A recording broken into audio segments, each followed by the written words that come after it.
P S മാഷേ, ഇപ്പം നമ്മൾ സ്ഥാനാർത്ഥികളെ തീരുമാനിക്കുന്നു. അപ്പം വിവിധ രാഷ്ട്രീയ പാർട്ടികൾ സ്ഥാനാർത്ഥികളെ തീരുമാനിക്കും. അതിനകത്ത് നമുക്ക് ഏറ്റവും പ്രധാനപ്പെട്ട എല്ലാവരും ഉറ്റുനോക്കുന്ന അല്ലെങ്കിൽ ഉള്ള ഒരു മണ്ഡലമായി പാലക്കാട് എന്ന് പറയുന്നത്. പാലക്കാട് മണ്ഡലത്തിൻ്റെ കാര്യം എന്ന് പറഞ്ഞാൽ ഇപ്പം ഇതിനകത്ത് 3 പാർട്ടികളാണല്ലോ മത്സരിക്കുന്നത്. 3 പാർട്ടികൾ മത്സരിക്കുമ്പോൾ അതിനകത്ത് ജയിക്കാൻ BJPക്ക് സാധ്യതയുള്ള മണ്ഡലങ്ങളുടെ ലിസ്റ്റ് എടുക്കുമ്പോൾ ആദ്യത്തെ ഇതിനകത്ത് വരുന്ന മണ്ഡലമാണ് പാലക്കാട്. രണ്ടാമത് ഇപ്പോൾ പാലക്കാടിൻ്റെ ഒരു കാര്യമെന്ന് പറഞ്ഞാൽ ഈ പ്രാവശ്യം പാലക്കാട് ഒരു ശൂന്യത ഫീൽ ചെയ്യുന്നുണ്ട്. ശൂന്യത ഫീൽ ചെയ്യുന്നു എന്ന് പറഞ്ഞാൽ പി എസ് മനസ്സിലായി, 2 പാർട്ടിക്കകത്തും ശൂന്യത ഫീൽ ചെയ്യുന്നുണ്ട്. കാരണം കാലങ്ങളായിട്ട് അവിടുത്തെ പ്രബലമായിട്ടുള്ള 2 പാർട്ടി നേരത്തെ പലവട്ടം ജയിച്ചിട്ടുണ്ട്. CPM ഇല്ലെന്ന് നമ്മൾ പറയുന്നില്ല, 1-2 വട്ടം അല്ലെങ്കിൽ 2-3 വട്ടം ജയിച്ചിട്ടുണ്ട്. പക്ഷേ ഇപ്പോഴത്തെ ഒരവസ്ഥയിൽ ഈ കഴിഞ്ഞ 2 അല്ലെങ്കിൽ കുറേ കാലങ്ങളായിട്ട് നമ്മൾ കഴിഞ്ഞ 2 കാര്യം എന്ന് പറഞ്ഞാൽ 10 കൊല്ലത്തിനകത്ത് പരിശോധിക്കുമ്പോൾ 2 പിണറായി ഗവൺമെൻറ്റിൻ്റെ കാലം പരിശോധിക്കുമ്പോഴും പാലക്കാട്ടത്തെ രാഷ്ട്രീയം CPMനകത്ത് പാലക്കാട് മൊത്തത്തിലല്ല, ഈ പാലക്കാട് നിയമസഭാ മണ്ഡലത്തിൽ CPM വളരെ പിറകിലെന്ന് പറഞ്ഞാൽ 3 രാഷ്ട്രീയ പാർട്ടികളുടെ വോട്ട് നോക്കുമ്പോൾ അവിടെ നിയമസഭാ തെരഞ്ഞെടുപ്പ് വരുമ്പം അതായത് ഏതാണ്ട് 10% ജയിക്കുന്ന സ്ഥാനാർത്ഥി അല്ലെങ്കിൽ സ്ഥാനാർത്ഥിയെക്കാട്ട് 10% പുറകിൽ നിൽക്കുന്ന ചിത്രമാണ് നമ്മൾ കണ്ടുകൊണ്ടിരിക്കുന്നത്. അപ്പോൾ ഈ പ്രാവശ്യം അവിടെ കോൺഗ്രസ്സിന് ആരെ തീരുമാനിച്ചാലും മറുപടി പറയേണ്ടി വരും. എന്തുകൊണ്ട് രാഹുലിനെ മാറ്റി അല്ലെങ്കിൽ ഇയാളെ എന്തുകൊണ്ട് അവിടെ നേരത്തെ സ്ഥാനാർത്ഥിയാക്കിയില്ല എന്നുള്ള രീതി. അപ്പോൾ കോൺഗ്രസ്സിന് എങ്ങനെ വന്നാലും അവിടെ ജയിക്കാൻ പറ്റുന്ന ഒരു അവസ്ഥ ഉണ്ടെന്ന് എനിക്ക് തോന്നുന്നില്ല. പിന്നെ മൂന്നാമത് നിൽക്കുന്ന CPM എത്ര ഓടി വന്നാലും മൂന്നാമത്തിൽ നിന്നും വലിയ വലുപ്പത്തിൽ BJPയോടെ നിൽക്കുമ്പോൾ ഒന്നാമത് വരാൻ പറ്റത്തില്ല.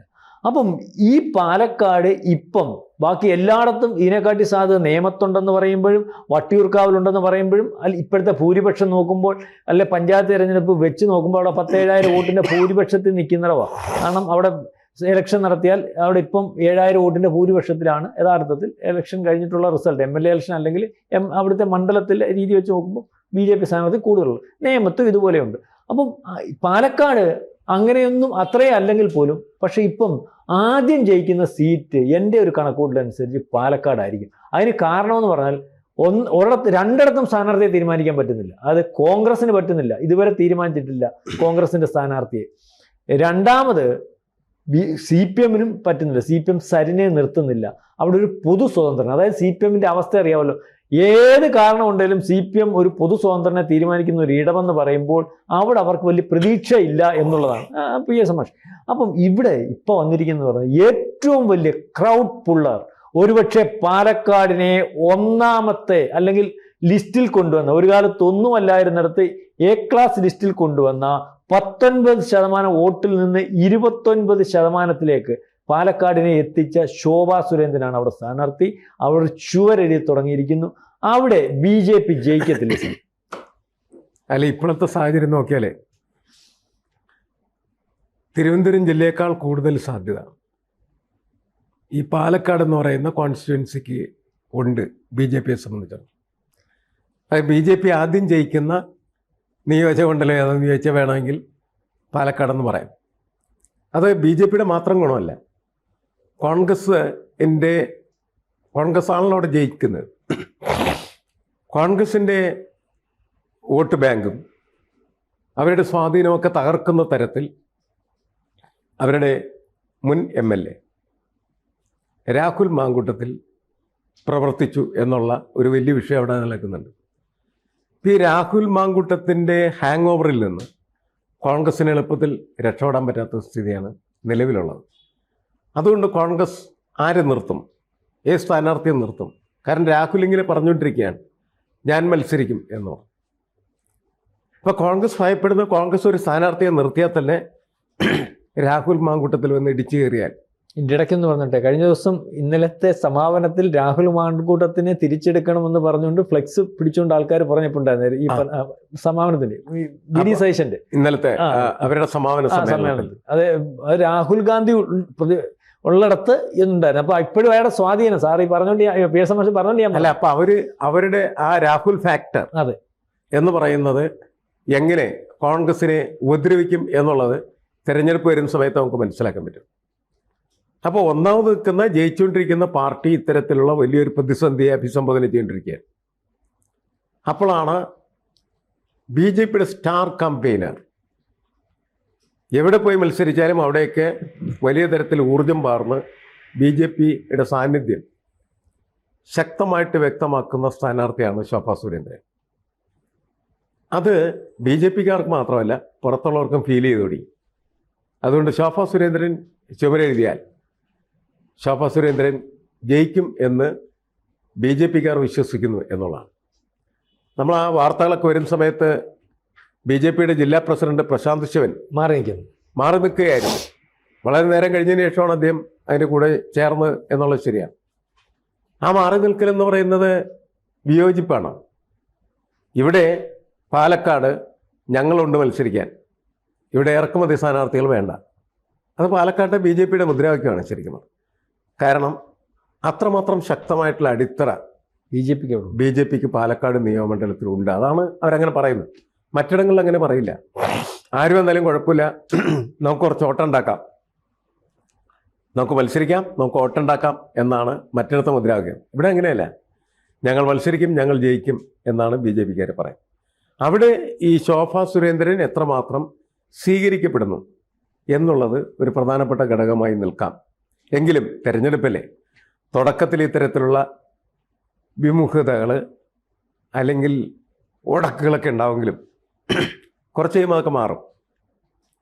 തെരഞ്ഞെടുപ്പിൻ്റെ ഒരു ആരവമായി കഴിഞ്ഞാൽ പിന്നീട് BJPയുമായി ബന്ധപ്പെട്ട് നിൽക്കുന്ന ആളുകൾ മുഴുവനും BJPയുടെ സ്ഥാനാർത്ഥി വിജയിപ്പിക്കുന്നതിന് വേണ്ടി ഇറങ്ങിത്തിരിക്കും. അപ്പോൾ അതൊരു ആരവമാവും, ആഘോഷമാവും, വലിയ സംഭവം. ഇതിനെ പ്രതിരോധിക്കാൻ കോൺഗ്രസിന് കഴിയും. പക്ഷേ അവരെ ദുർബലപ്പെടുത്തിക്കൊണ്ടിരിക്കുന്നത് രാഹുൽ മാങ്കൂട്ടമാണ്. CPM 3-ാം സ്ഥാനത്താണ്. അവർക്ക് റോളില്ല. സരിനെ നിർത്തിയാൽ അത്ഭുതങ്ങളുണ്ടാവില്ല എന്നുള്ള കാര്യം CPMന് അറിയാം. അതുകൊണ്ട് സരിൻ വരട്ടെ എന്ന് പറഞ്ഞ് സരിനെ പുറത്തു നിർത്തിയിരിക്കുകയാണ്. ശരി, അതിന് പകരം അവർ നേരത്തെ പ്രശാന്ത് സൂചിപ്പിച്ചതുപോലെ ഒരു പൊതു സ്വതന്ത്രനെ കണ്ടെത്താൻ ശ്രമിക്കുകയാണ്. ഈ പൊതു സ്വതന്ത്രൻ എന്ന് പറയുന്ന ആശയം ഇടതുപക്ഷം ജയിക്കാൻ സാധ്യത ഇല്ലാത്ത സ്ഥലങ്ങളിൽ പ്രയോഗിക്കപ്പെടുന്ന ഒരു സ്ട്രാറ്റജിയാണ്. കാരണം ഇടതുപക്ഷത്തിന് ഉള്ള വോട്ടുകൊണ്ട് ആ നിയോജകമണ്ഡലത്തിൽ അവർക്ക് ജയിക്കാൻ പറ്റില്ല. അപ്പോൾ പൊതു സ്വതന്ത്രൻ പിടിക്കുന്ന വോട്ടുകൾ, അയാൾ വ്യക്തിപരമായിട്ട് നേടുന്ന വോട്ടുകളും ഇടതുപക്ഷത്തിൻ്റെ വോട്ടും കൂടി ചേർത്താൽ ജയിക്കുമെങ്കിൽ ആ കോമ്പിനേഷൻ ആ തിരഞ്ഞെടുപ്പ് എന്താണ് സക്സസ്ഫുള്ളാണ്. അതാണ് ആ തിയറിയുടെ ഒരു സക്സസ് സ്ട്രാറ്റജി എന്ന് പറയുന്ന സാധനം. ഇത് പ്രയോഗിച്ച് പല സ്ഥലത്തും ജയിച്ചിട്ടുണ്ട് അവർ. മലബാറിലൊക്കെ തന്നെ പല സീറ്റുകളിലും ജയിക്കുന്നത് അങ്ങനെ ഉള്ള പൊതു സ്വതന്ത്രമാരെ നിർത്തിയിട്ട് തന്നെ.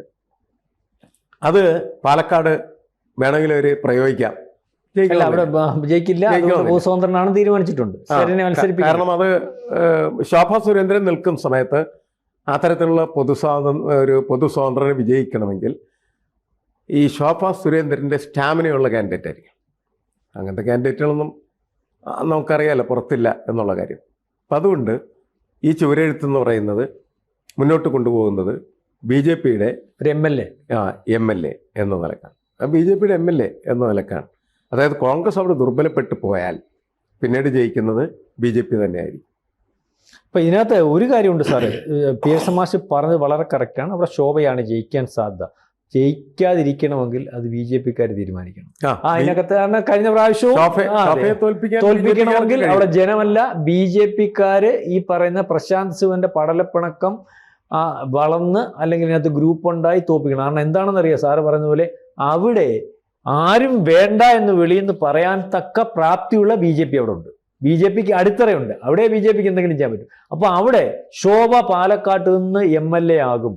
അവിടെ ശോഭാ സുരേന്ദ്രൻ തോൽക്കുകയാണെങ്കിൽ അത് ജനം തോൽപ്പിക്കുന്നതല്ല, ഇതുവരെ സംഭവിച്ചതുപോലെ BJPക്കകത്തെ പടലപ്പിളക്കം കൊണ്ട് മാത്രമായിരിക്കും. ഏതായാലും അതിനെയെല്ലാം അതിജീവിച്ച് BJPക്ക് നേടാൻ പറ്റുന്ന ഒരു മണ്ഡലം എന്ന് പാലക്കാട് നമ്മൾ വിചാരിക്കേണ്ടി വരും. നമ്മൾ ഇതുപോലെ ABC ഇരുന്ന് പറഞ്ഞിട്ടുണ്ട് സുരേഷ് ഗോപി ജയിക്കുമെന്ന് സാധ്യത.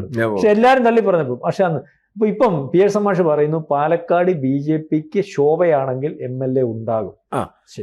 ഇനി അവിടെ തോൽക്കുകയാണെങ്കിൽ BJPയെ തോൽപ്പിക്കുന്നത് ആര്? BJP. കൂടുതൽ വാർത്തകളും വിശേഷങ്ങളും നിങ്ങളിലേക്ക് എത്താൻ ABC മലയാളം സബ്സ്ക്രൈബ് ചെയ്യുക, ബെൽ ബട്ടണും അമർത്തുക.